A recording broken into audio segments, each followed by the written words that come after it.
I mean, we talked about the kids thing and we talked about the, work responsibilities, and everybody has there's some mixture of that, and everybody that we know is a creative person in their life. If you are somebody who supports yourself through music only, that's hard because, you're always 30 days away from ruin. You often have to travel a lot. So those people are always on the road, and that can be difficult for relationships and all kinds of things. So there are compromises, there are sacrifices.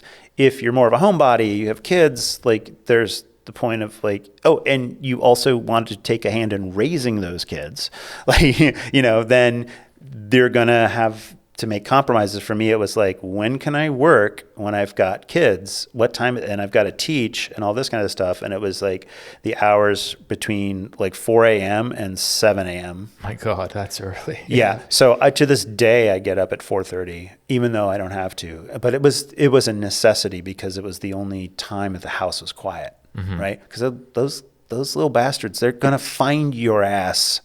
No matter, they don't care whether it's a weekend or a holiday, right, or whatever. They're going to wake up at 6 and they're going to come find you.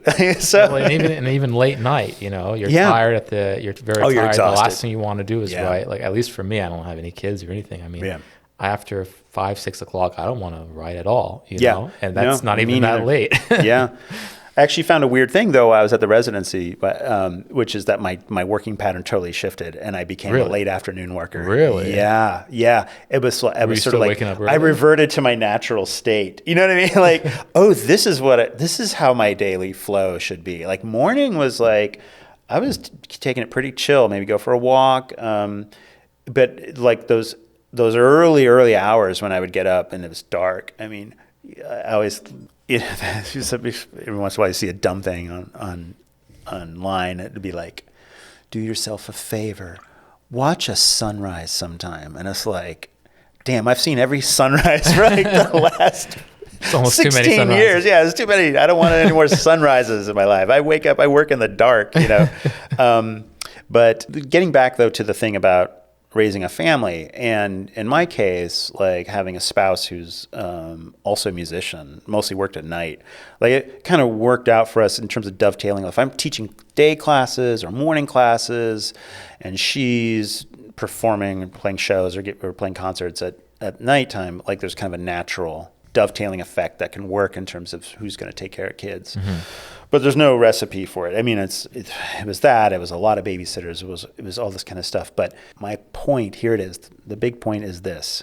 When you're in the trenches of those, and there's a good, I would say, decade of being in the trenches when you're raising kids.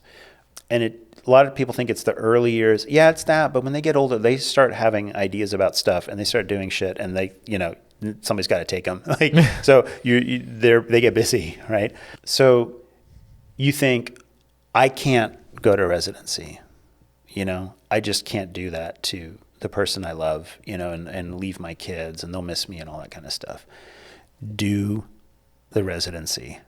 Figure out how to make it work.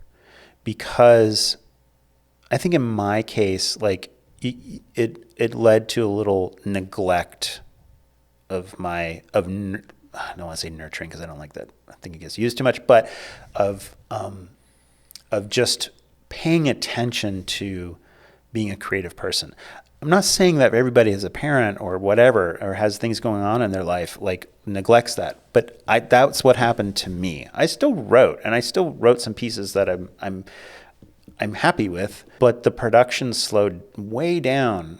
And I don't mean that I have to write lots and lots of pieces to be happy, but I think you have to remember that you're still a person, a creative person, and not to neglect that part of you. So if you can escape, I was there, for example, with a painter.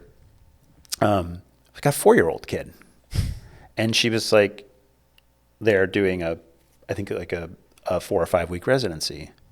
Now that takes some support, right? Of course, yeah. Yeah, and they were able to, I think, make it work and also get away and go home for some visits just because they didn't live too far from the residency. So, but a lot of people think there's no way I can make this work. if you can make it work, you should try to do it. If you're fortunate enough to be able to have an opportunity for one of these residencies, definitely do it. Don't neglect that side. So that was kind of like a lesson that I kind of learned now, just as in reflection, looking back on the residency, or being in the residency and looking back on like the years leading up to it. And it's not, I have no regrets. I have no resentment or anything like that. I mean, not yet, kids. You could still disappoint me as adults. Okay. Yeah, of course. I mean, don't get arrested, but like, no. It's not like that at all. It's just that, like, you know, you make these sacrifices, but guard part of it. Like, guard part of your creative spirit during those years if you can.